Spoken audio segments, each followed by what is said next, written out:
con consejos de ancianos o de la tercera edad que por su experiencia y trayectoria profesional puedan orientar a las cooperativas de empresas que lleguen a tener problemas de desacuerdos.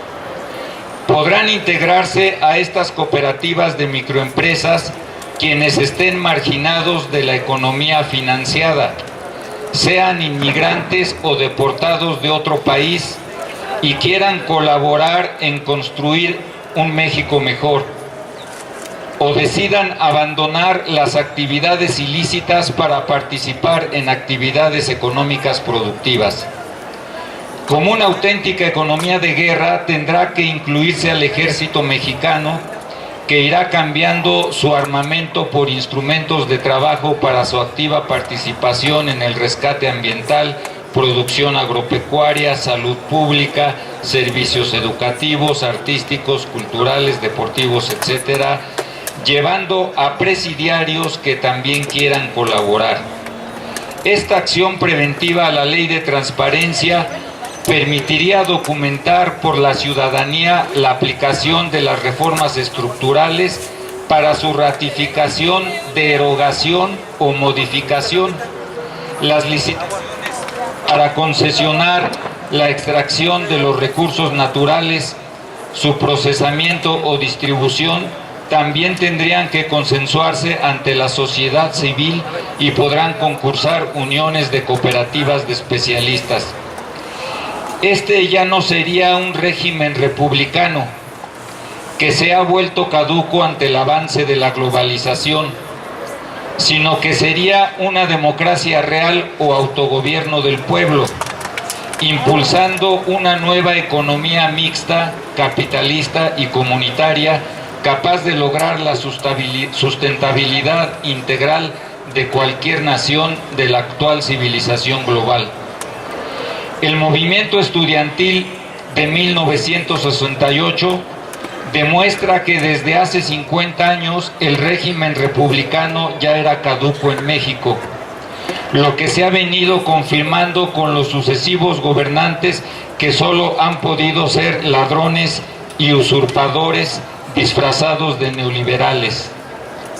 Sea usted un auténtico neoliberal y no un neonacional socialista, porque la república que tanto alabó Platón en sus diálogos hace más de 2400 años es el socialismo real, que cumple su ciclo de vida y degenera, como en México, en una oligarquía parasitaria. Referencia, ensayo en antropología política, aldea global, solución a la actual problemática reinterpretando la prehistoria, del maestro en ciencias, su servidor Jesús Morfín Garduño, versión electrónica en Amazon, impreso en talleres de debate y seminarios de investigación. Así que terminaría proponiéndoles algún seminario de debate o de investigación sobre lo que aquí planteo en esta carta dirigida al electo. Muchas gracias. En las cuestiones de a través de los sistemas comunitarios de agua, ¿qué más? Un alto a la sobreexplotación de los mantos acuíferos, aprobación de la iniciativa ciudadana de ley, inversión de recursos para proyectos o para los sistemas comunitarios de agua, profesionalización de los sistemas comunitarios de agua y cuencas saludables. ¿Alguien tiene alguna otra propuesta en cuestión de agua para el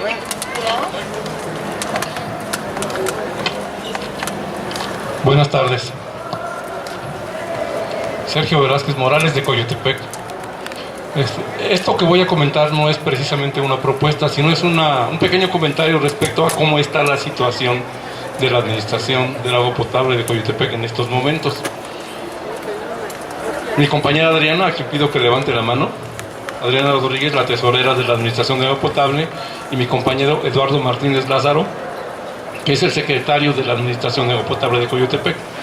Fuimos electos por voto popular, por voto de los usuarios del sistema de agua potable, el 6 de septiembre del 2015. Y recibimos la Administración de Agua Potable en total quiebra financiera. Pero nos pusimos a trabajar para rescatar a esa Administración de Agua Potable, que es un organismo ciudadano autónomo, de esa quiebra financiera y sobre todo para evitar la municipalización por parte del gobierno del Estado de México, es decir, que no se apropie el gobierno del Estado del sistema de agua potable de Coyotepec. Quien toma como pretexto esa quiebra financiera y la gran deuda que tiene la administración con la Comisión Federal de Electricidad para apoderarse del sistema, para municipalizar. Empezamos con muchos problemas y llegamos al punto, el 13 de octubre de 2016, en que ya habíamos conseguido, después de muchos problemas, el respaldo del actual presidente municipal, que no es una perita en dulce, para poder apoyar a la administración de agua potable y poder pagar esa gran deuda, que este mes de septiembre de 2018 se hubiera terminado de liquidar. Una deuda en aquel entonces de 34.267.000 pesos. Pero entonces el gobierno del Estado de México y el gobierno federal, viendo que teníamos ya a un pasito la solución, el inicio de la solución del problema del agua potable en Coyotepec, infiltraron a su grupo paramilitar, al movimiento antorchista, y fue a través de ellos que usurparon la administración de agua potable y nos quitaron por la fuerza. La situación actual es que después de esa usurpación que se llevó a cabo el 24 de octubre del 2015, presentamos una denuncia penal en contra de los usurpadores el 3 de noviembre de 2015, y a esta fecha es hora que la Fiscalía del Gobierno del Estado de México no ha hecho posible que avance la denuncia que tenemos en contra de los usurpadores. Está detenida, aun cuando ya el agente del Ministerio Público donde presentamos la denuncia tiene todos los elementos, cuenta con todos los elementos para poder emitir un juicio y judicializar la carpeta de investigación y turnarla a un juez de control, lo cual significa que el juez nos daría la razón, quitaría de la administración de agua potable a los usurpadores y regresaríamos a trabajar para el rescate y para evitar la municipalización, que es lo que pretende el gobierno del Estado. Pero entonces, el día 13 de septiembre pasado, presentamos aquí, en el Congreso del Estado, una carpeta con el historial del conflicto del agua potable de Coyotepec y con el historial de la usurpación. Y a esa carpeta le anexamos una serie de comprobantes de soporte documentales para que a los diputados del nuevo Congreso del Estado no les quede la menor duda de que estamos diciendo la verdad. Y finalmente les hacemos varias solicitudes. La primera, que se establezca un calendario de reuniones con los legisladores del Congreso del Estado de México para que si después de que hayan leído esa carpeta que entregamos les queda dudas, podamos aclarárselas. Segundo, que si después de la aclaración que les podamos hacer, ellos se convencen de que tenemos la razón y que hablemos con la verdad, entonces nos apoyen a la administración de agua potable de Coyotepec, presionando a la Fiscalía del Gobierno del Estado de México para que agilice el proceso de la denuncia que hicimos, quiten a los usurpadores y nos puedan restituir y continuar con el trabajo que estábamos haciendo.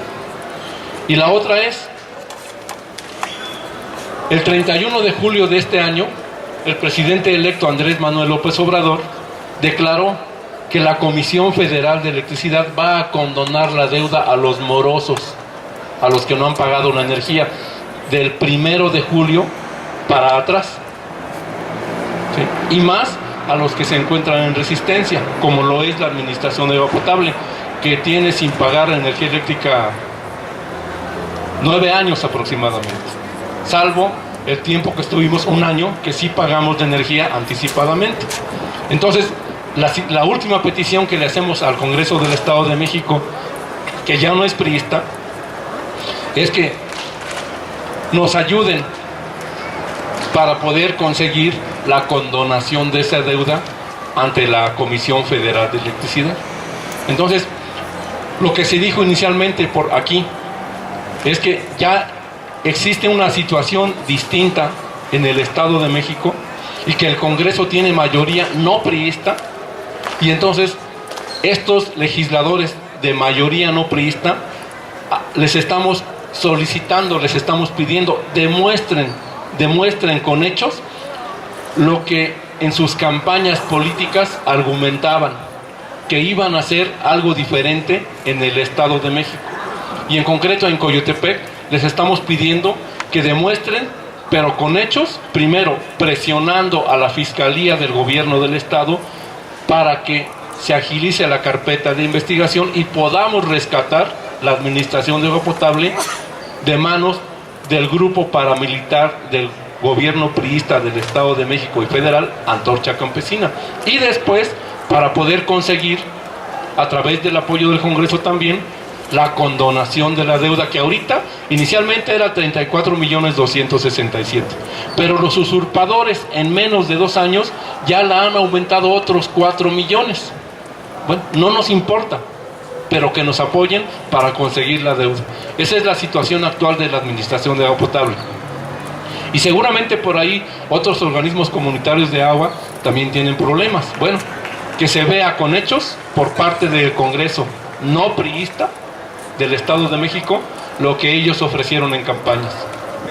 Y muchas gracias.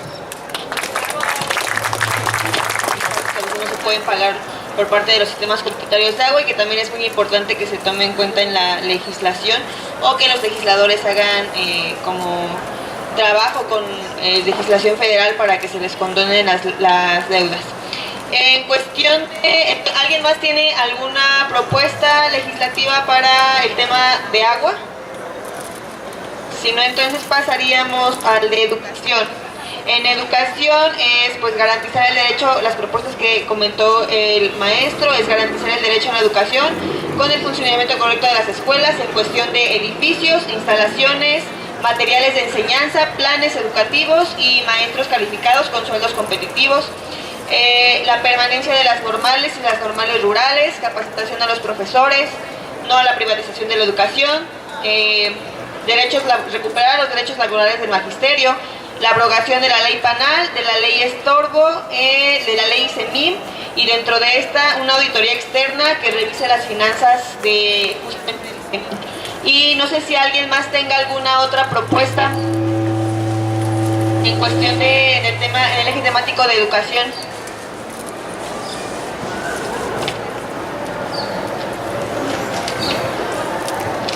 En cuanto a pueblos indígenas, ¿alguien quiere abonar a participación respecto a este eje?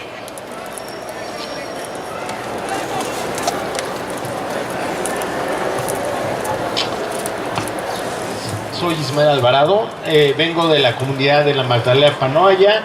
Esto está en Texcoco, Estado de México, y nosotros estamos actualmente llevando a cabo un proceso de amparo en contra de una resolución amistosa entre los municipios de Atenco y los municipios de Texcoco.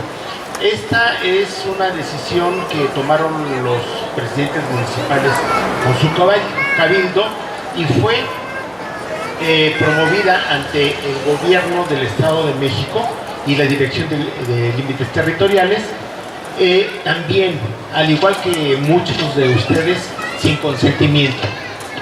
No fuimos de acuerdo a nuestras costumbres, no fuimos comunicados de acuerdo a nuestros usos y costumbres, y se tomaron estas decisiones que finalmente lo que están haciendo es dividir el pueblo. El municipio de Texcoco hace un trueque con el municipio de Atenco, en el cual aparentemente Texcoco acepta 80 hectáreas, pero a cambio da como 500 hectáreas al municipio de Atenco. No es equitativo el trueque que hicieron, pero lo peor de todo esto es que lo hacen sin consentimiento y violando todas las garantías y derechos individuales de los pobladores. Entonces, en este sentido, el Centro de Derechos Humanos Cipriano Ladrillero nos está apoyando, nos está asesorando en este movimiento. Yo les pido a todos ustedes que, igual que nosotros, si tienen alguna problemática, pues acudan a este tipo de centros que seguramente nos van a dar el apoyo, y con esto podremos ir juntándonos. Esta comunicación que tengo con ustedes se las imparto con mucho gusto, y ojalá este problema se resuelva, pero también que todo esto, a través de esta comunicación que existe, también se pueda reflejar en otras comunidades que tengan la misma problemática que nosotros. Es todo, gracias.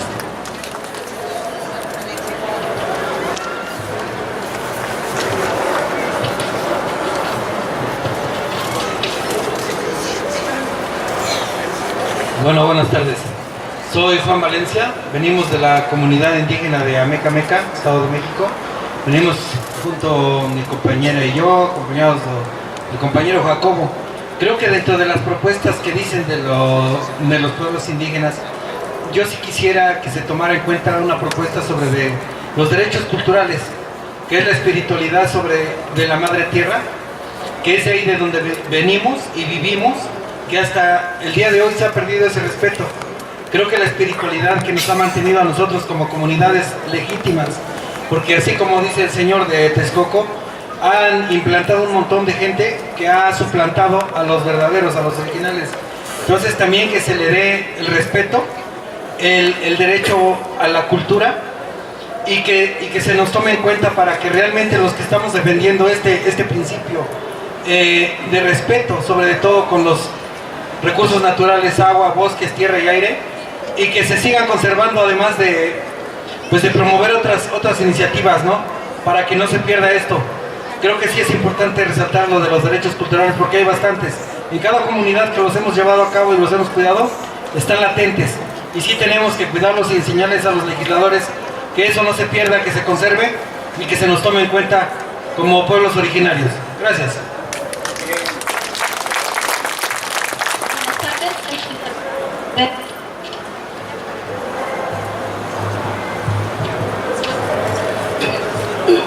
Soy Lidia Alvarado Contreras del municipio de Tecámac.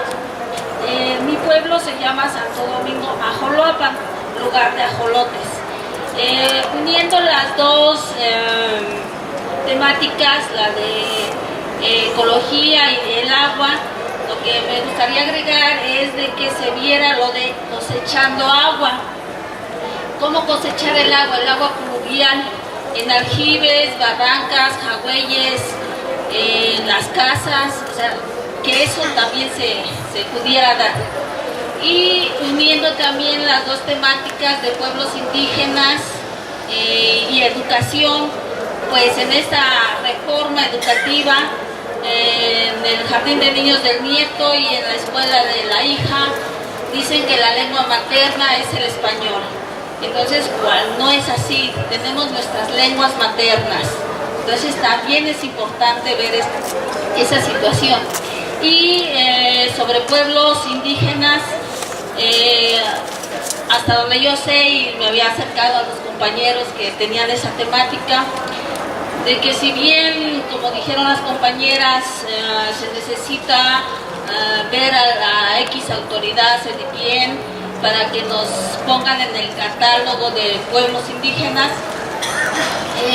a través de la lucha que dimos en Tecámac sobre los panteones,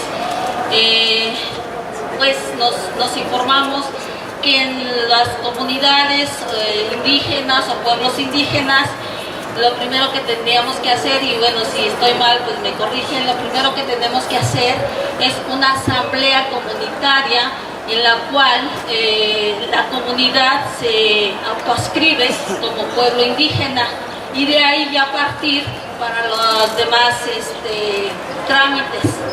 Entonces, esa es mi aportación. Gracias.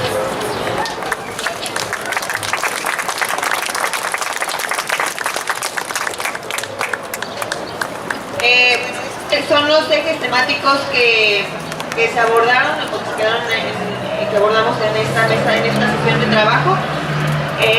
También fuera de que se habló un poquito de la ley Irubiel, de la importancia de que sea abrogada, ¿no? Porque criminaliza a los defensores, porque pone en riesgo a todas aquellas personas que se manifiestan de alguna u otra manera en la defensa de sus derechos humanos.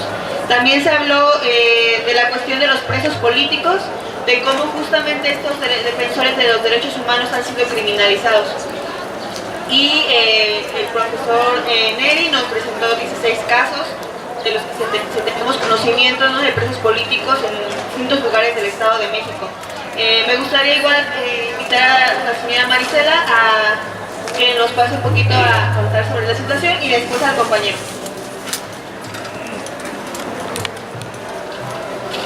Pues buenas tardes a todos y a todas las aquí presentes. Para algunos yo creo que saben nuestra problemática, algunos a lo mejor no, pero bueno, aquí estamos pues comentando un poco acerca de nuestra problemática que nos acontece en San Pedro Tlanisco. Y yo, bueno, antes de hablar de los presos, sí me gustaría dar un pequeño resumen de lo que, aún teniendo presos con una sentencia de 50 años de prisión, lo que el gobierno del Estado de México sigue haciendo en nuestra comunidad. A raíz del evento que se llevó el día 18 y 19 de agosto de este mismo año, en coordinación con el Comisariado Ejidal, delegados y Comité de Agua, se está llevando una lucha también por la defensa de que entre el municipio de Tenango del Valle y el municipio de Villaguerrero, con el cual los presos están por defender el agua, que ese municipio, bueno, que empresas transnacionales están haciendo dueños del río, pues aún así el gobierno no está consciente, no está quieto. Y en el año 2015, por saberes del Comisariado Ejidal, hubo un convenio, como dijo el compañero, un convenio entre ellos, despojando a Tlanisco de algunas hectáreas de territorio, pero eso no es todo. Donde se está despojando el territorio nace un río de agua que Villaguerrero lo sigue ocupando. Entonces yo quería poner en claro este pequeño detalle, porque pues hasta dónde el gobierno ha sido capaz de despojarnos a todos los pueblos originarios de nuestros recursos naturales para entregarlo a manos de empresas extranjeras. Y por nuestro caso de nuestros presos, precisamente ellos están presos, condenados a más de 50 años de prisión, no por el delito que les están imputando. Ellos están presos por el gobierno del Estado de México por ser defensores de nuestras riquezas naturales, como es el agua. Ellos en el año 2000 estuvieron defendiendo el río que lo aprovecha la empresas extranjeras dedicadas para uso agrícola, empresas floricultoras. Entonces, nuestro ejemplo es claro, compañeros, que el gobierno hace lo que se le pega en gana con los pueblos originarios, y como dicen ahorita las personas que estuvieron participando, busca la manera de encarcelar, busca la manera de desaparecer y busca la manera de arrebatarnos lo que nos pertenece para entregarlo a empresas extranjeras. Y pues yo lo único que puedo decir, que solamente uniendo fuerzas, estando unidos codo con codo, podemos salir adelante, porque el gobierno lo que quiere es dividirnos, y como dijo el compañero, de una o de otra manera busca la manera de parar la lucha, de buscar gente infiltrada para que caigamos en este caso, bueno, yo me puedo referir a los de la Antorcha Campesina. Buscan la manera de filtrarlos para ocasionar una problemática donde haya detenidos y principalmente detener a los que en su momento se organizan y defienden los recursos naturales o defienden alguna causa que al gobierno no le conviene. No le conviene que haya gente organizada y estemos organizándonos para seguir adelante. Y pues nuestro ejemplo es claro, compañeros. Nuestro ejemplo de tener a 6 personas, 5 hombres y una compañera sentenciados a más de 50 años de prisión, no es por el delito que se les está inculpando, es por la defensa del agua y el territorio de San Pedro Tlanisco. Gracias. ¡Presos políticos! ¡Libertad! ¡Libertad! ¡Libertad! ¡A los presos por luchar! ¡Libertad! ¡Libertad! ¡A los presos por luchar! ¡Tlanisco vive! ¡La lucha sigue! Sí, buenas tardes. Rápidamente yo quería agregar un poquito más, algo, englobar a las propuestas de medio ambiente y de agua, la restauración de cuenca hidrográfica que se mencionó rápidamente, nada más para enfatizar que si el agua de lluvia no entra al acuífero es porque no hay zonas de recarga de acuífero, entonces hay que cuidar las zonas de recarga de acuífero, que son principalmente las zonas de bosque y las zonas agrícolas. Entonces hay que ver la ley forestal, como decían por ahí, la iniciativa ciudadana de la ley de agua del Estado de México, que ya hay un avance de todos ustedes en ese tema. Después vendría el saneamiento. Yo aportaría el saneamiento de las aguas como otro tema que no se había tocado. Ahí el reconocimiento del derecho humano al agua incluye el derecho humano al agua y al saneamiento. Y ahí quien tiene la responsabilidad de que se cumpla es el gobierno, ¿no? Entonces hay que exigir a las distintas instancias, en este caso la estatal y después a la federal, la restauración de cuencas, la conservación de estas zonas de recarga de acuíferos, el saneamiento de las aguas, porque nosotros usamos el agua, pero después la desechamos a ríos, a lagos, y eso genera también contaminación.